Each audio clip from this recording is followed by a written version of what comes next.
Black Beauty by Anna Sewell. Chapter 45. Jerry's New Year. For some people, Christmas and the New Year are very merry times, but for cabmen and cabmen's horses it is no holiday, though it may be a harvest. There are so many parties, balls and places of amusement open that the work is hard and often late. Sometimes driver and horse have to wait for hours in the rain or frost, shivering with the cold, while the merry people within are dancing away to the music. I wonder if the beautiful ladies ever think of the weary cabman waiting on his box and his patient beast standing till his legs get stiff with cold. I had now most of the evening work, as I was well accustomed to standing, and Jerry was also more afraid of Hotspur taking cold. We had a great deal of late work in the Christmas week, and Jerry's cough was bad, but however late we were, Polly sat up for him, and came out with a lantern to meet him, looking anxious and troubled. On the evening of the New Year, we had to take 2 gentlemen to a house in one of the West End squares. We set them down at 9 o'clock, and were told to come again at 11. But, said one, as it is a card party, you may have to wait a few minutes, but don't be late. As the clock struck 11, we were at the door, for Jerry was always punctual.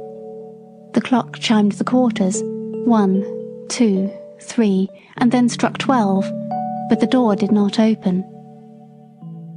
The wind had been very changeable, with squalls of wind during the day, but now it came on sharp, driving sleet, which seemed to come all the way round. It was very cold, and there was no shelter. Jerry got off his box and came and pulled one of my cloths a little more over my neck. Then he took a turn or two up and down, stamping his feet. Then he began to beat his arms, but that set him off coughing, so he opened the cab door and sat at the bottom with his feet on the pavement, and was a little sheltered. Still the clock chimed the quarters, and no one came. At 12:30 he rang the bell, and asked the servant if he would be wanted that night. "Oh yes, you'll be wanted safe enough," said the man. "You must not go, it will soon be over." And again Jerry sat down, but his voice was so hoarse I could hardly hear him. At 1:15 the door opened, and the 2 gentlemen came out. They got into the cab without a word, and told Jerry where to drive, that was nearly 2 miles. My legs were numb with cold, and I thought I should have stumbled. When the men got out, they never said they were sorry to have kept us waiting so long, but were angry at the charge. However, as Jerry never charged more than was his due, so he never took less, and they had to pay for the 2 hours and a quarter waiting, but it was hard-earned money to Jerry. At last we got home. He could hardly speak, and his cough was dreadful. Polly asked no questions, but opened the door and held the lantern for him.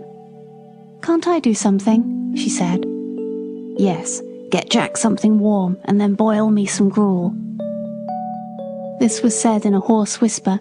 He could hardly get his breath, but he gave me a rub-down as usual, and even went up into the hayloft for an extra bundle of straw for my bed.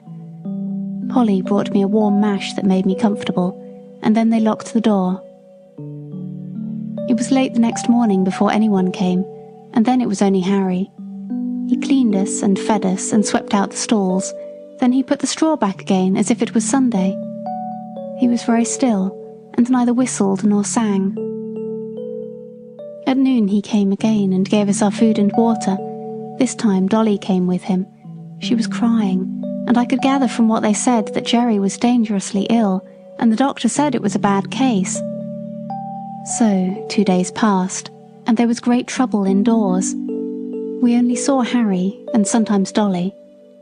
I think she came for company, for Polly was always with Jerry, and he had to be kept very quiet.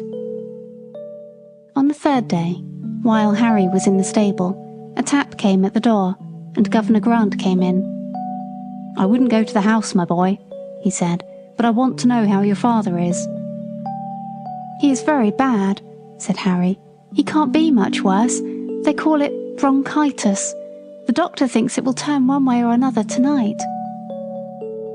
"That's bad, very bad," said Grant, shaking his head. "I know 2 men have died of that last week. It takes them off in no time.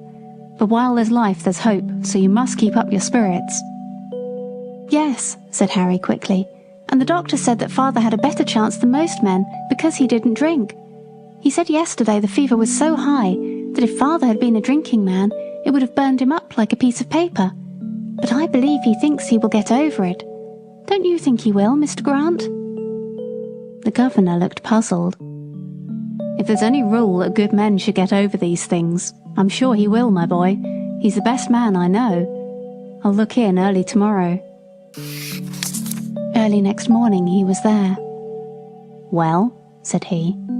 "Father is better," said Harry. "Mother hopes he will get over it." "Thank God," said the governor. "And now you must keep him warm and keep his mind easy, and that brings me to the horses.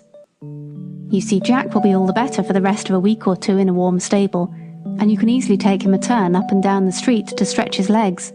But this young one, if he does not get work, he will soon be all up on end, as you may say, and will be rather too much for you, and when he does go out there'll be an accident."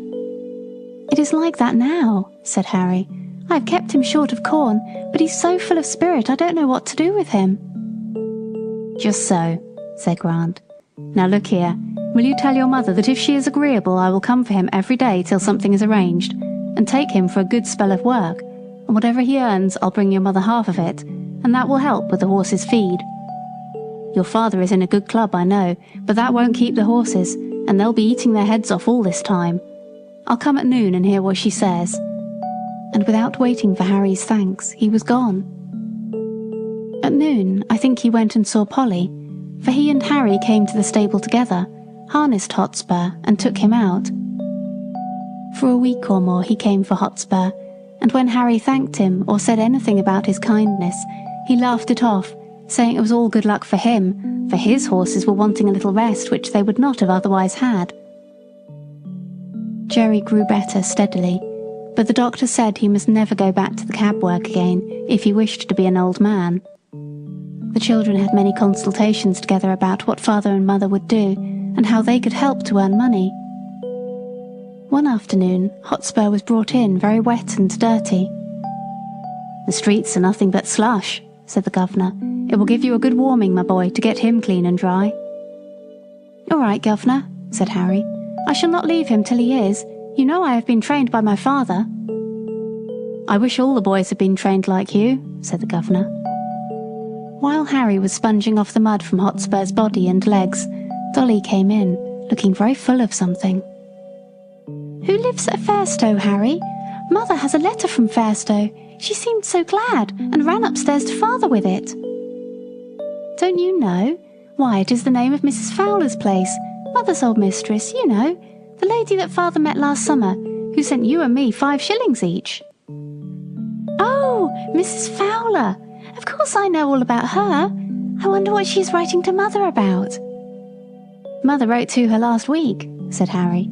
"You know she told father if ever he gave up the cab work she would like to know. I wonder what she says. Run in and see, Dolly."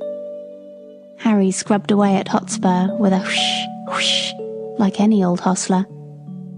In a few minutes Dolly came dancing into the stable. "Oh, Harry, there was never anything so beautiful. Mrs. Fowler says we are all to go and live near her. There is a cottage now empty that will just suit us, with a garden and a hen house and apple trees and everything, and her coachman is going away in the spring, and then she will want father in his place. And there are good families round where you can get a place in the garden or the stable or as a page boy, and there's a good school for me, and mother is laughing and crying by turns, and father does look so happy." "That's uncommon jolly," said Harry, "and just the right thing, I should say. It will suit father and mother both, but I don't intend to be a page boy with tight clothes and rows of buttons. I'll be a groom or a gardener." It was quickly settled that as soon as Jerry was well enough, they should remove to the country, and that the cab and horses should be sold as soon as possible. This was heavy news for me, for I was not young now, and could not look for any improvement in my condition. Since I left Birtwick, I had never been so happy as with my dear Master Jerry, but 3 years of cab work, even under the best conditions, will tell on one's strength, and I felt that I was not the horse that I had once been. Grant said at once that he would take Hotspur, and there were men on the stand who would have bought me, but Jerry said I should not go to cab work again with just anybody, and the governor promised to find a place for me where I should be comfortable. The day came for going away. Jerry had not been allowed to go out yet, and I never saw him after that New Year's Eve. Polly and the children came to bid me goodbye.